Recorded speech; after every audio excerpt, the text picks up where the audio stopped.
உலக மக்கள் எல்லோருக்கும் வணக்கம். நான் உங்கள் ஜி கோபால் பேசுகிறேன்.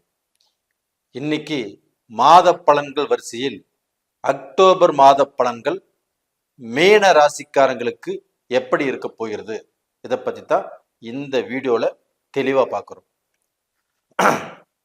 அப்போ அந்த மீன ராசிக்கு இந்த மாத கிரக அடைவுகள் எப்படி இருக்கும் அதை பார்த்துடலாம். ரிஷப ராசியில குரு பகவான், மிதுனத்துல செவ்வாய் பகவான். அந்த அக்டோபர் 20ஆம் தேதி அந்த செவ்வாய் பகவான் பயிற்சியாகி கடகத்துக்கு வந்துருவாங்க. கன்னியில கேது பகவான், புதன் பகவான், சூரிய பகவான். துலாம்ல சுக்கிர பகவான், கும்பத்துல சனி பகவான், மீனத்துல ராகு பகவான். இது இந்த மாத கிரக அடைவுகள். அப்போ இந்த மாத கிரக அடைவுகளால் மீனராசி என்ன செய்ய போகிறது, அதுக்கோசரம் தான் இந்த வீடியோவை நீங்க எல்லாரும் பார்த்துட்டு இருக்கிறீங்க. அப்போ இப்போ இந்த வீடியோ பார்க்கறதன் மூலியமாக நம்மளுக்கு ஏதாவது ஒரு நல்ல பலன் கிடைக்குமா, ஒரு நல்ல செய்தி நம்மளுக்கு கிடைக்குமா, நம்ம வாழ்க்கையில் முன்னேறுவதற்குண்டான வாய்ப்புகள் இருக்குதா, நம்மளுக்கு தடைப்பட்ட காரியங்கள் சிறப்பாக அமையுமா, இதற்கோசரம் தான் இந்த வீடியோவை பார்க்குறீங்க. கண்டிப்பாக இந்த வீடியோவை முழுசா பாருங்க. இதுல முக்கியமான விஷயங்கள் கண்டிப்பாக இருக்கிறது. இந்த வீடியோ பார்த்துட்டு நீங்க வெளியில போகும்போது உங்களுக்கு தேவையான நல்ல செய்திகளை சிலதை எடுத்துட்டு தான் போவீங்களோ, கண்டிப்பாக சும்மா போவதற்கு வாய்ப்பே இல்லை. இது முக்கியமான வீடியோ, முழுசா பாருங்க. அப்போ மீனராசி, இந்த மீன ராசிக்கு இப்ப புதுவிதமான முயற்சிகள், புது சக்சஸ், புதுவிதமான சந்தோஷங்கள், புதுவிதமான காரியங்களை சாதிப்பதற்குண்டான ஒரு நல்ல திருப்தியான மாதம். அதை செய்வதற்கு உங்களை தூண்டுகின்ற கிரகங்கள் அது சிறப்பாக அமைஞ்சிருக்குது. அப்போ நீங்கள் யாரை பத்தியும் கவலைப்பட வேண்டிய அவசியம் இல்லை. உங்களுக்கு எதிரிகளும் இருக்கிறாங்க, துரோகிகளும் இருக்கிறாங்க. அந்த எதிரிகளை பத்தி கவலைப்பட வேண்டாம், துரோகிகளை பத்தி கவலைப்பட வேண்டாம். துரோகிகளையும் எதிரிகளையும் துவம்சம் பண்ணக்கூடிய டைம் இப்ப வந்தாச்சு மீனராசிக்காரங்களுக்கு. அப்ப எதிரிகள் உங்களை பார்த்தா நடுங்கணும், பயப்படணும். அந்த துரோகிகளும் உங்களை விட்டு விலகி போகணும். அந்த அளவுக்கு ஒரு வேகமும் ஒரு விவேகமும் உங்ககிட்ட இருக்குது. அந்த கிரகங்கள் உங்களுக்கு கொடுக்குது, அதை நீங்க பயன்படுத்திக்கோங்க. அப்ப டோட்டலா பாத்தீங்கன்னா உங்களுடைய ராசி நாதன் குரு பகவான். அந்த குரு பகவான் 3ஆம் இடத்துக்கு போய் அந்த 3ஆம் இடத்திலிருந்து 5ஆம் பார்வையாக உங்க ராசிக்கு 7ஆம் இடத்தை பார்க்கிறாரு. அந்த 7ஆம் இடத்துல யாரெல்லாம் இருக்கிறாங்க, உங்களுடைய ராசிக்கு 6ஆம் இடத்து அதிபதி சூரிய பகவான். அந்த சூரிய பகவானும் 7ஆம் இடத்துல இருக்கிறாங்க. அந்த 7ஆம் இடத்துக்குரிய பகவான் புதன், அந்த புதனும் 7ஆம் இடத்துல இருக்கிறாங்க.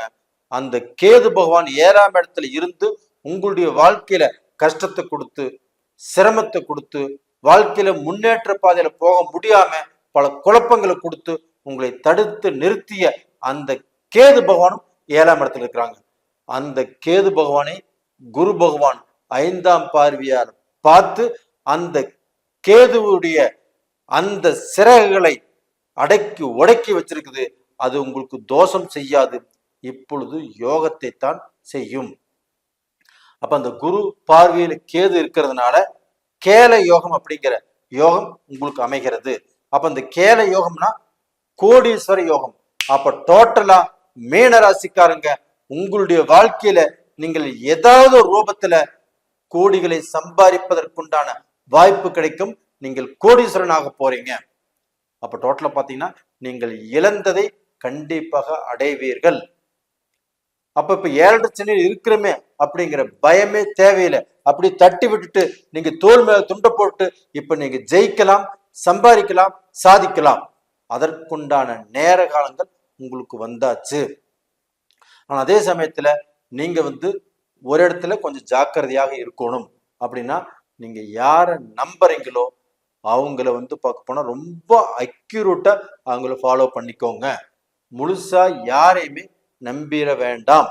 அவங்கள நம்பி ஒரு முதல் போட்டு ஒரு பிசினஸ் செய்யணும்னு நினைச்சாலும் கண்டிப்பாக செய்ய வேண்டாம். நீங்க உங்களுடைய டைரக்டா நீங்க தொழில் செய்யுங்க. நீங்க அந்த தொழில எவ்வளவு இன்வெஸ்ட் வேணாலும் பண்ணுங்க. அந்த இன்வெஸ்டை ஒத்தைக்கு 2 மடங்காக அது உங்களுக்கு சம்பாரிச்சு கொடுக்கும். அப்ப மீன ராசிக்காரங்கள் இப்ப வந்து வேற்று தொழில் செஞ்சு, அப்ப நீங்க நினைச்ச மாதிரியான தொழில் செஞ்சு, நீங்க ஆசைப்பட்ட தொழில் செஞ்சு இந்த பீரியடில் முன்னேறக்கூடிய வாய்ப்புகள் நல்லா இருக்குது, ஸ்ட்ராங்கா இருக்குது. அப்போ வந்து இந்த பீரியட்ல யாரையுமே நம்பாதீங்க. யாரையும் நம்பி ஒரு முதல் போடாதீங்க. இவங்கனால இது நடக்கும் அப்படின்னு நம்பி அவங்ககிட்ட அந்த பொறுப்பை ஒப்படைக்காதீர்கள். ஏன்னா மீனராசி நீங்க குருவுடைய ஆதிக்கம் இருக்கிறதுனால சீக்கிரமாக எல்லாத்தையுமே நம்பக்கூடிய அந்த மனசு உங்களுக்கு இருக்குது. அப்ப யாரையுமே வந்து பார்க்க போனா இவன் நல்லவனா கெட்டவனா அப்படின்னு பார்க்கறதுக்கு உங்களுக்கு தெரியாது. உங்களுடைய மனசு வெள்ள மனசு. எல்லாத்தையுமே நம்பி நம்பி நம்பி மோசம் போய் தான் இன்னைக்கு உங்க சூழ்நிலையே மாறி போச்சு. அப்போ வந்து இன்னைக்கு உங்க சூழ்நிலை மாறணும், இதற்கு மேல நீங்க நல்லா இருக்கணும் அப்படின்னா தயவு செய்து யாரையுமே நம்பாதீங்க. அது போக பாத்தீங்கன்னா உங்ககிட்ட இருக்கக்கூடிய பொருளை யாருக்கும் தானம் கொடுக்காதீங்க. உங்ககிட்ட ஒரு பைக்கே இருக்குன்னு வச்சுக்கோங்களேன், உங்களுடைய தம்பியோ உங்களுடைய அக்காவோ இல்லைன்னா உங்களுடைய மச்சனனோ இல்லை இவங்க வந்து பார்க்க போனா ஒரு உதவி கேட்கறாங்க, அதை எடுத்துட்டு போறேன்னு சொல்றாங்க, அப்படி யாருக்கும் கொடுக்காதீங்க. இந்த பீரியட்ல கொடுக்காதீங்க. அப்படி கொடுக்கும்போது அதனால கண்டிப்பாக விரையந்தா வரும். அவங்க எடுத்துட்டு போய் கீழே போட்டிருப்பாங்க. அப்ப அந்த வண்டிக்கு உண்டான செலவும் அவங்களுக்கு உண்டான செலவும் நீங்க பார்க்க வேண்டியதா இருக்கும். அப்ப அந்த சமயத்துல நீங்க பார்க்க மாட்டீங்க, சொல்ல மாட்டீங்க. ஏன்னா உங்களுக்கு அந்த குருடைய ஆதிக்கம், அந்த குருடைய நேச்சர் இருக்கிறதுனால கண்டிப்பாக இலகிய மனசு உங்களுக்கு இருக்குது. அப்ப நீங்க கடன் பட்டாலும் சரி, நீ கஷ்டப்பட்டாலும் சரி, நானே பார்த்துக்கிறேன் அப்படின்னு சொல்லிடுவீங்க. அதனால அந்த ரூட்டுக்கு போக வேண்டாம். அப்ப இந்த சமயத்துல நீங்க இருக்கிற இடம் தெரியாமல் எதிரியே பார்த்தா கூட சிரிச்சுட்டு போயிருங்க. அப்ப அந்த எதிரி மூலியமாகவே கண்டிப்பாக நீங்க நல்லா இருப்பீங்க. அப்ப நீங்கள் வளர்வதோ நீங்க செய்யக்கூடிய தொழிலோ நீங்க செய்யக்கூடிய தொழிலை பத்தி பிரச்சனை இல்லை, நீங்க வளர்வது யாருக்கும் தெரியக்கூடாது. அப்ப நீங்க என்ன செய்யறீங்க, என்ன செய்ய போகிறீங்க அப்படிங்கிற விஷயமே யாருக்கும் தெரியக்கூடாது. மெல்ல மெல்ல மெல்ல நீங்க வளர்ந்துட்டே இருக்கணும், நீங்க வளருவீங்க. அப்ப இன்னைக்கு வந்து பார்க்க போனா இந்த சுக்கிர பகவான் உங்களுக்கு 8ஆம் இடத்துல ஆட்சியா இருக்கிறாங்க, பாதகாதிபதி. அப்ப உங்களுக்கு ஆகாத கிரகம் ஆட்சியாக இருப்பது உங்களுக்கு தோஷம். அப்ப மனைவி வெளியில கொஞ்சம் ஜாக்கிரதையா இருங்க. மனைவி கூட அன்பா பண்பா பேசுங்க. இப்ப அந்த சுக்கிரன் ஆட்சியா இருக்கிறதுனால கண்டிப்பாக மனைவினால் சில பிரச்சனைகள், சில குழப்பங்களும், சில குடும்பம் பிரிஞ்சு போகக்கூடிய சூழ்நிலைகள் கண்டிப்பா உருவாகலாம். இது வந்து பார்க்க போனா இந்த அக்டோபர் 13ஆம் தேதி வரைக்கும் தான். அந்த 13ஆம் தேதிக்கு அப்புறம் அந்த சுக்கிர பகவான் விருச்சிகத்துக்கு வராங்க. அந்த விருச்சிகத்துக்கு வரக்கூடிய சுக்கிர பகவானை குரு பகவான் உங்களுடைய ராசிநாதன் ரிஷபத்திலிருந்து 7ஆம் பார்வையாக அந்த சுக்கிரனை பார்த்துடுறாரு. அப்படி பார்த்ததுனால அந்த சுக்கிர பகவானால உங்களுக்கு நல்லதுதான் நடக்கும். அப்ப குடும்ப சந்தோஷங்கள் இருக்கும், குடும்ப நிம்மதி கிடைக்கும், பிரிந்த குடும்பங்கள் ஒண்ணு சேரும். அதே சமயத்துல இந்த காதல் பண்றவங்க, இப்ப காதலிச்சுட்டு இருக்கிறவங்க, அவங்க வந்து பார்க்க போனா இந்த அக்டோபர் 13ஆம் தேதி வரைக்கும் கொஞ்சம் நிதானமாக இருங்க. உங்களுக்கு பிரேக்கப் ஆகிற கூட சான்ஸ் இருக்குது. அப்ப கொஞ்சம் பார்த்து நடந்துக்கோங்க. அந்த அக்டோபர் 13ஆம் தேதிக்கு மேல கண்டிப்பா உங்களுக்கு நல்லா இருக்கும். அப்ப இந்த சமயத்துல வந்து பாத்தீங்கன்னா கண்டிப்பாக கும்பராசியில பிறந்தவங்க கொஞ்சம் ஜாக்கிரதையாக இருப்பது நல்லது. கும்பராசியில பிறந்த பெண்கள் கண்டிப்பாக நிறைய கஷ்டத்துக்கு ஆளாகி, நிறைய பிரச்சனைகளுக்கு ஆளாகி, என்னடா வாழ்க்கை அப்படின்னு வாழ்க்கையை வெறுத்து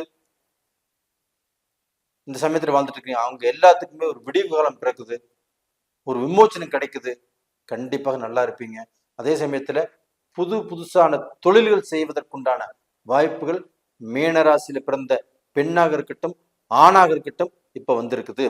கை நழுவி போன வாய்ப்புகள் இப்பொழுது கை கொடுக்கும். அந்த மாதிரியான சூழ்நிலை உங்களுக்கு வந்தாச்சு. அப்ப கண்டிப்பாக நீங்க சம்பாதிக்கிறீங்க, சாதிக்கிறீங்க, நல்ல பொசிஷனுக்கு வருவீங்க. உங்களை பார்த்து கண்டிப்பாக 4 பேர் பெருமைப்படுவாங்க. அந்த பெருமைப்படக்கூடிய ஸ்தானத்தில் தான் நீங்க இருக்கிறீங்க. கண்டிப்பா நீங்களும் நல்லா இருப்பீங்க. அப்ப டோட்டலா பாத்தீங்கன்னா உங்களுக்கு இந்த சமயத்துல வணங்க வேண்டிய தெய்வம் எதுன்னு எடுத்துட்டீங்கன்னா அந்த குரு பகவானை வணங்கி வாங்க, அந்த சுக்கிர பகவானையும் வணங்கி வாங்க. கண்டிப்பா நல்லா இருப்பீங்க. உங்க ஜென்ம ஜாதகத்துல நடக்கக்கூடிய தசாபுத்திகள் எப்படி இருக்குன்னு பாருங்க. அப்ப அந்த உங்களுடைய ஜாதகத்துல பாத்தீங்கன்னா தசாபுத்திகள் சாதகமா இருக்குதா பாதகமா இருக்குதான்னு தெரிஞ்சுக்கோங்க. அப்படி தெரிஞ்சுக்கிட்டீங்கன்னா அது தெரிஞ்சுக்கோன்னு நினைச்சீங்கன்னா கீழே 2 நம்பர் கொடுத்துருக்குறோம், கான்டாக்ட் பண்ணுங்க. உங்களிடமிருந்து விடைபெறுவது உங்களின் ஜி கோபால். நன்றி, வணக்கம்.